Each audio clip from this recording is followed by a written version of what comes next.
Gold Rush. Familiar face makes unexpected return to join Kevin Beats and reveals bold new look what to know. The miners are hard at work during season 16 of With the Stakes as High as Ever. During the November 28th episode of the popular series, leveled up his operations with new equipment to help him reach the 10,000-ounce goal. Has been riding high, coming out strong, but doesn't want to lose momentum. His son continues to work through as a second-year mine boss. However, a new recruit of a familiar face gives him and partner Faith Ting the boost they desperately needed. Read on to find how things shook out this week. After 3 weeks into the season, the mine prodigy generated more than $2 million in gold from his Dominion Creek claim. However, he sought out to jumpstart things further by getting Sulphur Creek on the board. Time is ticking with his water license set to expire soon there. He doesn't want to run into the challenges had been dealing with and worrying about a renewal. Parker wanted to get sluicing within the week, which put the pressure on the two foremen N.D. Brennan-Rualt. They cleared overburden and identified the gold hotspots for what was believed to be pay. The next step was relocating the wash plant Roxanne from 25 miles of rough road at Dominion. The crew managed to get her running, which made Parker happy. The crew met for a weighing. Right out of the gate, sulfur came in at 114.08 ounces. "That's actually really good for the hours you ran," Parker said. He was pleasantly surprised. Overall, the 3 wash plants ran at 527 ounces for the week, worth $1.1 million. That was 1,100 ounces ahead of where they were at last year. The king of the Klondike had already banked a whopping 775 ounces toward his 6,500-ounce target. He wasn't resting on his laurels and wanted to keep his foot on the gas at Indian River.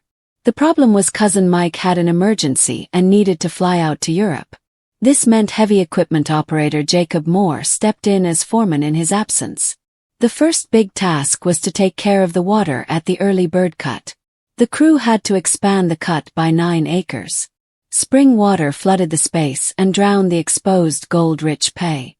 They had to connect the submersible pump in order to drain water out of the mined-out section and get back to hauling. Jacob didn't make a good show for himself. Tony took charge as a result. He gave Jacob a second chance. He heard a mysterious noise coming from the wash plant sluice-a-lot in the shaker deck and found cracked tailing chutes after bolts fell off, which made it unstable. The crew welded the area. Luckily, the problem was found early, or it would have been an even worse issue. Tony was impressed. The Beats family came together to see how they did. They hit more than 1,000 ounces with a 250.7-ounce result worth $878,000. It has been a mixed bag for Scribner Creek.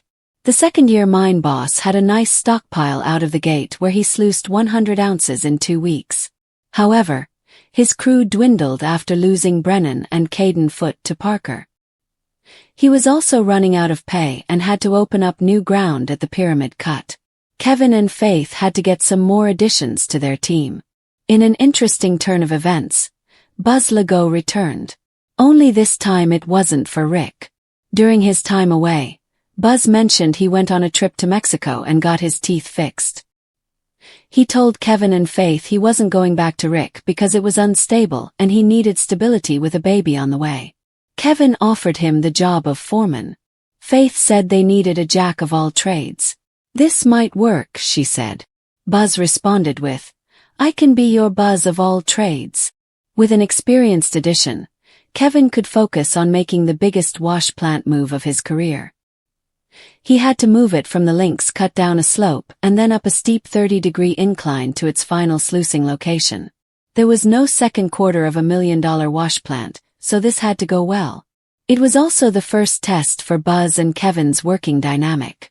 When the excavator couldn't move the wash plant the way they wanted, the plan pivoted to bringing in the D10 dozer. This worked. Kevin thought Buzz fit in well. The crew weighed the last of stockpile pay before the wash plant relocation. It brought in 56.59 ounces worth $198,000. They hoped to sluice by the end of the week at the Pyramid Cut. It would be the only way to get them remotely close to the 2,000-ounce goal set.